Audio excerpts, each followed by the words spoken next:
Hello guys, അനിമെൻറ്റോർ സ്റ്റോറീസിൻ്റെ പുതിയൊരു വീഡിയോയിലേക്ക് എല്ലാവർക്കും സ്വാഗതം. ഈ വീഡിയോയിൽ നമ്മൾ കാഗുറ ബച്ചയുടെ ചാപ്റ്റർ 13 എക്സ്പ്ലെയിൻ ചെയ്യാനായിട്ട് പോകുന്നത്. വീഡിയോ ഇഷ്ടപ്പെട്ട് കഴിഞ്ഞാൽ എല്ലാവരും മറക്കാതെ ലൈക്ക് ചെയ്യുക, ഷെയർ ചെയ്യുക, കമൻറ്റ് ചെയ്യുക, ഹൈപ്പ് ചെയ്യുക. അതേപോലെ നിങ്ങൾ നമ്മുടെ ചാനൽ ഇതുവരെ സബ്സ്ക്രൈബ് ചെയ്തിട്ടില്ലെങ്കിൽ മറക്കാതെ സബ്സ്ക്രൈബ് കൂടെ ചെയ്യുക. സോ നമുക്കിനി നേരെ വീഡിയോയിലേക്ക് പോകാം. അപ്പോൾ ആൻറ്റി ക്ലൗഡ് ഗൗജർ സ്പെഷ്യൽ ഫോഴ്സ് ഓൾ സെറ്റ് ആയിട്ട് ആ റൂഫ് ടോപ്പിൽ ഇങ്ങനെ നിൽക്കുകയാണ്. സോജോ ഇപ്പോൾ ചിന്തിക്കുന്നുണ്ട്, ഈ 5 മന്ത്രവാദികളും നല്ല കഴിവുള്ള ഫൈറ്റേഴ്സ് തന്നെയാണ്. പക്ഷേ എന്നാലും ഇവനിപ്പോൾ ഈ ക്ലൗഡ് ഗൗജറിന്റെ പവർ ഒന്ന് ടെസ്റ്റ് ചെയ്യാനാണല്ലോ. അപ്പോൾ അസാമിയും പിന്നെ ഷിബയും കൂടെ ഉണ്ടായിരുന്നെങ്കിൽ കൊള്ളാമായിരുന്നു എന്ന് സോജോ ചിന്തിക്കുന്നുണ്ട്. ഇപ്പോൾ ആ പെൺകുട്ടിയാണെങ്കിൽ ഗൻസൂയി എന്ന് പറഞ്ഞാൽ സ്പെല്ല് ചെയ്യുന്നുണ്ട്. അതായത് മുമ്പ് ആ ഭൂമിക്കടിയിൽ നിന്നും മതിൽ പൊങ്ങി വന്ന എബിലിറ്റി. ഇപ്പോൾ നോക്കിയാൽ സോജോ നിൽക്കുന്ന അത്രയും ഭാഗം ഇങ്ങനെ കിളന്ന് മേളിലേക്ക് പോകുന്നത് കാണാം. ഇപ്പം നമ്മൾ ഒരു ഫ്ലാഷ് ബാക്ക് ആണ് കാണിക്കുന്നത്. അതായത് മുമ്പ് ഹോസ്പിറ്റലിൽ വെച്ച് ചിഹിരോ ഇവർക്ക് ക്ലൗഡ് ഗൗജറിന്റെ എബിലിറ്റീസിനെ പറ്റി പറഞ്ഞു കൊടുത്തിട്ടുണ്ടായിരുന്നു. 3 എബിലിറ്റീസ് ആണ് ക്ലൗഡ് ഗൗജറിനുള്ളത്. യുഇ, അതായത് ഐസ് വെച്ചിട്ടുള്ള ഒരു അറ്റാക്ക്, അത് ഒരേ സമയം അറ്റാക്ക് ചെയ്യാനും അതേപോലെ തന്നെ എനിമിയുടെ അറ്റാക്കിനെ ഡിഫെൻഡ് ചെയ്യാനും ഉപയോഗിക്കാം. പിന്നെ ഉള്ളത് കൗ, അതിനകത്ത് മെയിനായിട്ട് വെള്ളമാണ് ഉപയോഗിക്കുന്നത്. ഒരു മറ സൃഷ്ടിക്കാനും അതേപോലെ തന്നെ എനിമീസിനെ കൺഫ്യൂസ് ചെയ്യിക്കാനും അത് ഉപയോഗിക്കും. പിന്നെ അവസാനമായിട്ട് മെയ്, ഏറ്റവും അപകടകരമായിട്ടുള്ള ഒരു ഇടിമിന്നൽ ആക്രമണം. ഇപ്പൊ ആ മുടി കളർ അടിച്ചവൻ പറയുന്നുണ്ട്, ഇതൊക്കെ ബേസിക് ആയിട്ടുള്ള കാര്യങ്ങളല്ലേ, ഇത് പഠിക്കാൻ നിന്റെ അടുത്ത് എന്തിനാ വരുന്നത്, ഞങ്ങൾക്കല്ലാതെ തന്നെ പഠിക്കാമായിരുന്നല്ലോ എന്ന്. ഇപ്പൊ ആ മാസ്ക് വെച്ച ആളാണെങ്കിൽ ചീരോയോട് പറയുന്നുണ്ട്, ഇവൻ പറയുന്നൊന്നും ശ്രദ്ധിക്കണ്ട, നീ ബാക്കി പറഞ്ഞോ എന്ന്. ആ മുഹമ്മൂടി വെച്ചവനാണെങ്കിൽ ഇപ്പൊ പറയുന്നുണ്ട്, കേട്ടിട്ട് ക്ലൗഡ് ഗൗജർ ഭയങ്കര സ്ട്രോങ് ആണല്ലോ എന്ന്.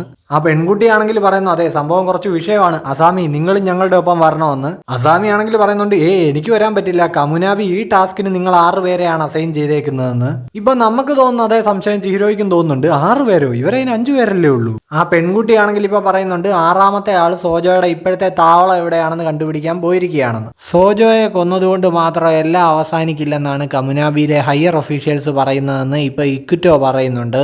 ആ മാസ്ക് വെച്ച ആള് പറയുന്നുണ്ട്, റാക്കുസായിച്ചി എന്ന് പറയുന്ന ആ ലേലം ഉടനെ ഉണ്ടാകും. സോജോയെ പോലുള്ളവന്മാര് മാത്രമേ രംഗത്ത് വന്നിട്ടുള്ളൂ. ഹിഷാക്കു ഇപ്പോഴും ഇവരുടെ പിന്നിൽ നിന്നുള്ള ചരടുവലിയാണ്. സോ അപ്പൊ കമുനാമിക്ക് അവരുടെ എല്ലാ പവറും ഈ സോജോയുമായിട്ടുള്ള ഫൈറ്റിൽ ഇൻവെസ്റ്റ് ചെയ്യാൻ പറ്റില്ല എന്ന് ഇക്കുറ്റോ പറയുന്നു. പിന്നെ ആ സോജോയുടെ കയ്യിലിരിക്കുന്നതാണെങ്കിൽ ഒരു എൻചാന്റഡ് ബ്ലേഡ് ആണ്. നമ്മൾ മന്ത്രവാദികളുടെ പവേഴ്സും അതിന്റെ പവറും തമ്മിൽ നല്ല വ്യത്യാസമുണ്ട്. സോ അവനെ ചലഞ്ച് ചെയ്യുന്നതിന് മുമ്പ് നമുക്കൊരു ക്ലിയർ കട്ട് സ്ട്രാറ്റജി ഉണ്ടാവണം എന്നും ഇക്കുറ്റോ പറയുന്നുണ്ട്. ഇതൊരു കിടിലം ബാനലാണ് ഗൈസ്. സോജോ നിൽക്കുന്ന ആ ഭാഗമാണെങ്കിൽ മുകളിലേക്ക് ഉയർന്നു പോയല്ലോ. ആ മന്ത്രവാദികളാണെങ്കിലും ഇതേ രീതിയിൽ ഫ്ലൈ ചെയ്ത് മുകളിലേക്ക് എത്തിയിരിക്കുകയാണ് ആ ഗൻസൂയിയുടെ എബിലിറ്റി വെച്ചിട്ട്. ആ മുടി കളറടിച്ചവനാണെങ്കിൽ ആ പെണ്ണിനോട് പറയുന്നുണ്ട്, 2 കിലോമീറ്റർ കൂടെ കടന്നു പോയി കഴിഞ്ഞാൽ കടലാണെന്ന്. അവളാണെങ്കിലും പറയുന്നുണ്ടോ, ഈ പണി ഭയങ്കര ടഫാണ്, എന്നെ ഒന്ന് സപ്പോർട്ട് ചെയ്തേക്കണേന്ന്. സിറ്റിക്ക് ഡാമേജ് ഒന്നും ഉണ്ടാവാതിരിക്കാനായിട്ട് ഇങ്ങനെ എയറിൽ നിന്നൊരു ഫൈറ്റ് കൊള്ളാം എന്നിപ്പോ സോജോയും പറയുന്നുണ്ട്. സോജോ ആണെങ്കിൽ ഇവർക്ക് നേരെ മെയ് യൂസ് ചെയ്യാനായിട്ട് പോവാണ്. ഇപ്പൊ ആ ഇടിമിന്നൽ വരുന്നതിന് നേരെയാണ് ഇക്കുറ്റോ 3 വാളുകളും കൊണ്ടൊക്കെ സോജോയെ നേരിടാനായിട്ട് വരുന്നത്.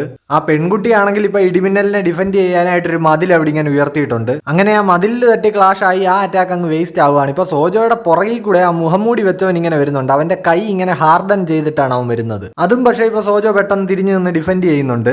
ഇക്കുറ്റോ ആണെങ്കിൽ ഇപ്പൊ ആ വാളുകൾ സോജോയ്ക്ക് നേരെ എറിയുന്നുണ്ട്. അവനിപ്പോ അത് ആ ഐസിന്റെ പവർ വെച്ചിട്ട് ഡിഫെൻഡ് ചെയ്യുന്നു. ഇപ്പൊ ഇക്കുറ്റോ ആണെങ്കിൽ ജിക്കായി എന്ന് പറഞ്ഞൊരു സ്പെല്ല് ഉപയോഗിച്ചിട്ട് ആ ഐസിൽ ബ്ലോക്ക് ആയി കിടക്കുന്ന കത്തികൾ വീണ്ടും ഫോഴ്സ് ചെയ്ത് സോജോയ്ക്ക് നേരെ മൂവ് ചെയ്യിക്കുന്നുണ്ട്. ആ മാസ്ക് വെച്ച മന്ത്രവാദി മേലേന്ന് സോജോയെ അറ്റാക്ക് ചെയ്യാൻ വരുന്നു. സോജോ അവിടുന്ന് ആണെങ്കിൽ ഒഴിഞ്ഞു മാറുന്നുണ്ട്. അവൻ എന്നിട്ട് ഇപ്പൊ പറയുന്നുണ്ട്, ഇപ്പൊ നിങ്ങളുടെ പരിപാടി എന്താണെന്ന് എനിക്ക് മനസ്സിലായി. ഇപ്പോ പെട്ടെന്ന് ഇവിടുന്ന് കട്ട് ചെയ്തിട്ട് ചിഹിരോയും കമുനാബിയും കൂടെ പ്ലാനിങ് നടത്തിയ ഫ്ലാഷ് ബാക്കിലേക്ക് പോകുന്നുണ്ട്. ചിഹിരോ ഇവരോട് പറയുന്നത്, നിങ്ങൾ അവനെ കോൺസ്റ്റന്റ് ആയിട്ട് അറ്റാക്ക് ചെയ്തുകൊണ്ടേ ഇരിക്കണം. ഒരിക്കലും ആ മെയ് എന്നുള്ള അറ്റാക്കിന് ചാർജ് ചെയ്യാനായിട്ടുള്ള ടൈം അവന് കൊടുക്കരുത്. അത് പവർ ബിൽഡ് ചെയ്യാനായിട്ടുള്ള ഒരു ടെക്നിക്കാണ്. അതേപോലെ തന്നെ ക്ലൗഡ് ഗൗജറിന്റെ ഒരു സ്ട്രെങ്തിന്റെ മെയിൻ ആയിട്ടുള്ള ഒരു എലമെന്റ് ആണത്. ചിഹിരോയുമായിട്ട് ഫൈറ്റ് ചെയ്ത ടൈമിൽ സോജോയ്ക്ക് അത് പൂർണ്ണമായിട്ട് ഉപയോഗിക്കാൻ അറിയത്തില്ലായിരുന്നു. പക്ഷേ സോജോയുടെ ഫൈറ്റിംഗ് സ്കിൽസ് എന്ന് പറയുന്നത് കിടിലമാണ്. സോ അവന്റെ മിസ്റ്റേക്കുകളൊക്കെ മനസ്സിലാക്കി ഇപ്പോൾ അത് നല്ലപോലെ ഉപയോഗിക്കാൻ പഠിച്ചിട്ടുണ്ടാകാനാണ് വഴി എന്ന് ചിഹിരോ പറയുന്നുണ്ട്. അങ്ങനെയാണെങ്കിൽ അവൻ പഴയതിനേക്കാളും നല്ല പവർഫുൾ ആയിട്ടുണ്ടായിരിക്കും. അങ്ങനെ അവൻ ചാർജ് ചെയ്തിട്ട് ഫുൾ പവർ അറ്റാക്ക് നടത്തുകയാണെങ്കിൽ ആര് സർവൈവ് ചെയ്യാൻ ഒരു ചാൻസും ഇല്ല എന്നും ചിഹിരോ പറയുന്നു. ഇനിയും പ്രസന്റിലേക്ക് വരികയാണ്. സോജോ ഇപ്പൊ ചിന്തിക്കുന്നുണ്ട്, നിന്റെയൊക്കെ പ്ലാൻ എനിക്ക് മനസ്സിലായി, എന്നെ ചാർജ് ചെയ്യാൻ അനുവദിക്കാതിരിക്കാനല്ലേ നീയൊക്കെ ഇങ്ങനെ കോൺസ്റ്റന്റ് ആയിട്ട് അറ്റാക്ക് ചെയ്യുന്നത്. പൊട്ടന്മാര്, ഈ ടെക്നിക്ക് വെച്ച് എനിക്ക് ചാർജ് ചെയ്യാതെ തന്നെ മെയ് ഉപയോഗിക്കാം. ഇപ്പോ സോജോ ചെയ്യുന്നത് കൗവും പിന്നെ മെയ്യും കൂടെ കണക്ട് ചെയ്തിട്ടുള്ള ഒരു അറ്റാക്കാണ്. ഈ കൗ എന്ന് പറയുന്നത് വാട്ടർ ആണല്ലോ. സോ അപ്പൊ ആ വാട്ടറിനകത്തൂടെ ഇവ മിന്നൽ കടത്തി വിടുകയാണ്. ഇപ്പൊ അവന്റെ ചുറ്റും നിൽക്കുന്ന മന്ത്രവാദികൾക്കെല്ലാം ഇങ്ങനെ വാട്ടറിൽ കൂടെ കണക്ട് ചെയ്തിട്ട് ആ മിന്നൽ അടിക്കുന്നുണ്ട്. ഇപ്പൊ ഇക്കുറ്റോ ഇങ്ങനെ ചിന്തിക്കുന്നുണ്ട്, ചിഹിരോ പറഞ്ഞതുപോലെ തന്നെ ഇവൻ ഈ അറ്റാക്ക് പുറത്തെടുത്തു എന്ന്. സോ ഇവനെ കൊണ്ട് ഈ അറ്റാക്ക് ചെയ്യിക്കുക എന്നുള്ളത് ഇവരുടെ പ്ലാനിന്റെ ഭാഗമായിരുന്നു. മെയ് ചാർജ് ചെയ്യാനായിട്ട് നമുക്ക് വേണ്ട ടൈം കിട്ടിയില്ല എന്നുണ്ടെങ്കിൽ മെയ്യും കോവും കൂടെ ലിങ്ക് ചെയ്ത് ഇങ്ങനെ ഒരു അറ്റാക്ക് ചെയ്യാവുന്നതാണ്. അത് ക്ലൗഡ് ഗൗജറിന്റെ ഒരു ബേസിക് പരിപാടിയാണെന്ന് ചിഹിരോ ഇവരോട് പറഞ്ഞിട്ടുണ്ടായിരുന്നു. വളരെ ചെറിയ എമൗണ്ടിലുള്ള ഒരു മിന്നലാണെങ്കിൽ പോലും അത് വെള്ളത്തിലൂടെ കടത്തി വിട്ട് കഴിയുമ്പോൾ ഒരു വൈഡ് ഏരിയയിലേക്ക് അത് എത്തിച്ച് ഇങ്ങനെ ഒരു അറ്റാക്ക് ചെയ്യാൻ പറ്റും. ഇപ്പോൾ ഇക്വിറ്റോ ആണെങ്കിൽ പറയുന്നുണ്ട്, ഈ എൻചാന്റഡ് ബ്ലേഡ്സ് എന്ന് പറയുന്നത് വല്ലാത്തൊരു സംഭവമാണല്ലോ. അപ്പോൾ ഇതിന്റെ വീക്ക് പോയിന്റ്സ് എന്തൊക്കെയാ?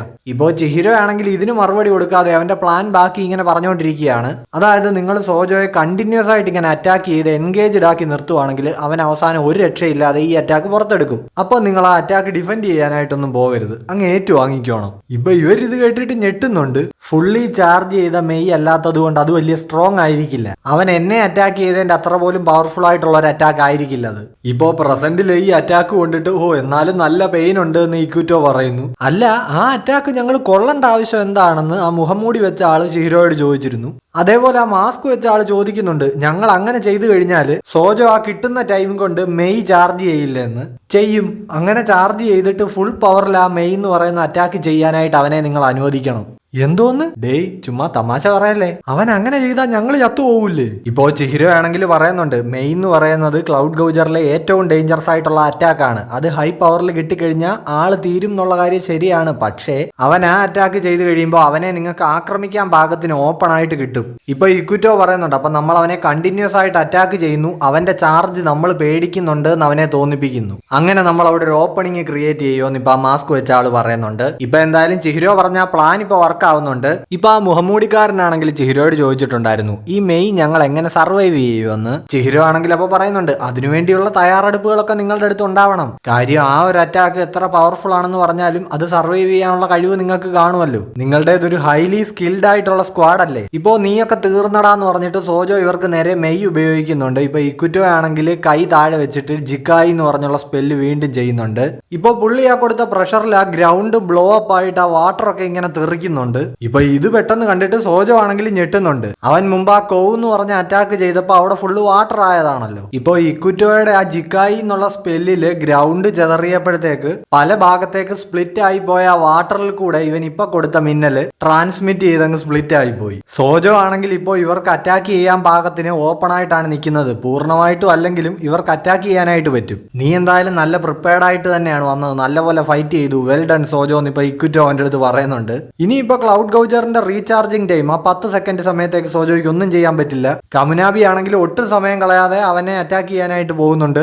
ഇപ്പൊ ഇത് കാണുമ്പോൾ സോജോയ്ക്ക് ചിഹിരോയുമായിട്ടുള്ള ഒരു ഫൈറ്റ് ആണ് ഓർമ്മ വരുന്നത്. അതും ഇതുപോലെ ആയിരുന്നല്ലോ, ആ റീചാർജിങ് ടൈമിലായിരുന്നല്ലോ ചിഹിരോ സോജോയെ തിരിച്ച് ഫൈറ്റ് ചെയ്യാൻ തുടങ്ങിയത്. അവന്റെ കാര്യം എന്നെ വീണ്ടും ഓർമ്മിപ്പിക്കരുതെന്ന് സോജോ ഇപ്പൊ പറയുന്നു. ഇനി ആ ഷാറിനെ പൂട്ടിയിട്ടിരിക്കുന്ന വലിയ ബിൽഡിങ്ങിൽ എന്താണ് നടക്കുന്നതെന്നാണ് നമ്മളെ കാണിക്കുന്നത്. ചിഹിരോ കഴിഞ്ഞ ചാപ്റ്ററിൽ ആ ചോദ്യം ചെയ്തുകൊണ്ടിരുന്ന ഗാർഡ് ഉണ്ടല്ലോ, അവനിപ്പോ ചിഹിരോയ്ക്ക് വഴി പറഞ്ഞു കൊടുക്കുകയാണ്. മന്ത്രവാദികളുടെ കാവലില്ലാത്ത ഒരു സ്ഥലം എന്ന് പറയുന്നത് ആ പടിഞ്ഞാറേ ഭാഗത്തുള്ള ചെറിയ വാതിലാണെന്ന് അവൻ പറഞ്ഞിട്ടുണ്ട്. ഇപ്പൊ അവിടെ ആണെങ്കിൽ ഇവനെ പോലെ വേറെ 2 ഗാർഡ്സ് ആയിരുന്നു നിന്നിട്ടുള്ളത്. അവരെ കൊന്നിട്ട് ചിഹിരോ അകത്തേക്ക് കയറി. നേരെ ബേസ്മെന്റിലേക്ക് ചെല്ലുമ്പോൾ വീണ്ടും താഴേക്ക് ഒരു സ്റ്റെയർ കേസ് കാണാം. പക്ഷെ ആ കൊച്ചിനെ പൂട്ടിയിട്ടിരിക്കുന്നത് ലാബിലാണ്. 2 ഫ്ലോർ കൂടി താഴേക്ക് പോയി കഴിഞ്ഞാൽ ഒരു വലിയ അറ വരും. അതിന്റെ മറുഭാഗത്തായിട്ടാണ് ഈ ലാബ് ഉള്ളത്. പക്ഷേ അവിടെ കുറച്ച് മന്ത്രവാദികൾ കാവലുണ്ടായിരിക്കും. എങ്ങനെ പോയാലും ഒരു യുദ്ധം ചെയ്യാതെ നിനക്ക് ആ കൊച്ചിനെ ഇവിടുന്ന് കൊണ്ടുപോകാൻ പറ്റില്ല. ഇപ്പൊ തന്നെ ആകെ പരിക്ക് പറ്റി നീ വയ്യാത്ത അവസ്ഥയിലല്ലേ ഇരിക്കുന്നത്. അവിടെ വരെ നീ എങ്ങനെയെങ്കിലും എത്തിയാലും അവിടെയുള്ള മന്ത്രവാദികൾ നിന്നെ 4 ആയിട്ട് കീറി വിടും. ഇപ്പൊ ഇവൻ ഈ പറഞ്ഞ ചേംബറിൽ ചിഹിരോ എത്തിയിട്ടുണ്ട് ഗൈസ്. അവനാണെങ്കിൽ അവിടെ തട്ടുംപുറത്ത് ഇങ്ങനെ ഇരുന്നിട്ട് ഇവിടെയുള്ള മന്ത്രവാദികളെ വാച്ച് ചെയ്യുകയാണ്. ഇപ്പൊ അവൻ അവിടെ ഇരുന്നുകൊണ്ട് അവന്റെ അച്ഛൻ എൻചാന്റഡ് ബ്ലേഡ്സിനെ പറ്റി പറഞ്ഞൊരു കാര്യം ചിന്തിക്കുന്നുണ്ട്. അതായത് ഈ തിയറിയിൽ പറഞ്ഞിട്ടുള്ള കൺസെപ്റ്റുകളെക്കാൾ പവർഫുള്ളും പൊട്ടൻഷ്യലും ഉള്ള ഒരു വസ്തുവാണ് ഈ എൻചാന്റഡ് ബ്ലേഡ്സ്. ഈ എൻചാന്റഡ് ബ്ലേഡ്സ് ഉണ്ടാക്കാനായിട്ട് ഉപയോഗിക്കുന്ന അതിന്റെ സോഴ്സ് മെറ്റീരിയൽ ഡാറ്റൻസെക്കി എന്ന് പറയുന്ന ഒരു കല്ല് ആർട്ടിഫിഷ്യൽ ഒന്നും അല്ല, നാച്ചുറൽ ആയിട്ട് ഉണ്ടാകുന്നതാണ്. ഇപ്പോൾ ഒന്ന് കൺക്ലൂഡ് ചെയ്ത് പറയാനാണെങ്കിൽ ഈ വാളിന്റെ പവറിന് ബൗണ്ടറിയും കാര്യങ്ങളും ഒന്നുമില്ല. അതായത് ആരാ വാള് പിടിക്കുന്നു എന്നുള്ളതനുസരിച്ചിട്ട് അതിന്റെ പവറിലും മാറ്റം വന്നുകൊണ്ടിരിക്കും. സിമ്പിളായിട്ട് പറയുകയാണെങ്കിൽ യൂസറിന്റെ സ്കിൽസിനനുസരിച്ച് ട്രാൻസ്ഫോം ചെയ്യാനുള്ള കഴിവുണ്ട് ഈ എൻചാന്റഡ് ബ്ലേഡ്സിന്. ഇപ്പൊ ഇതൊക്കെ ചിന്തിച്ചിട്ട് ചിഹിരോ ആണെങ്കിൽ ആ തട്ടുംപുറത്തിരുന്നിട്ട് അവന്റെ മുഖത്തെ മാസ്ക് ഇങ്ങനെ മാറ്റുന്നുണ്ട്. അതേസമയം സോജോ ആണെങ്കിൽ അപ്പുറത്ത് ആ കമുനാബിയുമായിട്ടുള്ള ഫൈറ്റിൽ ഏതാണ്ട് ഡിഫീറ്റ് ആയ പോലെ ഇങ്ങനെ കിടക്കുന്നു. സോ ഗൈസ്, അപ്പോൾ അവിടെ വെച്ച് നമ്മുടെ ചാപ്റ്റർ എൻഡ് ആവുകയാണ്. വീഡിയോ ഇഷ്ടപ്പെട്ടിട്ടുണ്ടെങ്കിൽ നിങ്ങൾ മറക്കാതെ നമ്മുടെ വീഡിയോ ലൈക്ക് ചെയ്യുക, ഷെയർ ചെയ്യുക, കമന്റ് ചെയ്യുക, പിന്നെ ഹൈപ്പും ചെയ്യുക. അതേപോലെ തന്നെ നിങ്ങൾ നമ്മുടെ ചാനൽ ഇതുവരെ സബ്സ്ക്രൈബ് ചെയ്തിട്ടില്ലെങ്കിൽ ഇപ്പം തന്നെ മറക്കാതെ സബ്സ്ക്രൈബ് കൂടെ ചെയ്യുക. സോ അപ്പോൾ നെക്സ്റ്റ് വീഡിയോ ആയിട്ട് അടുത്ത ദിവസം കാണുന്നവരേക്കും ബൈ ബൈ.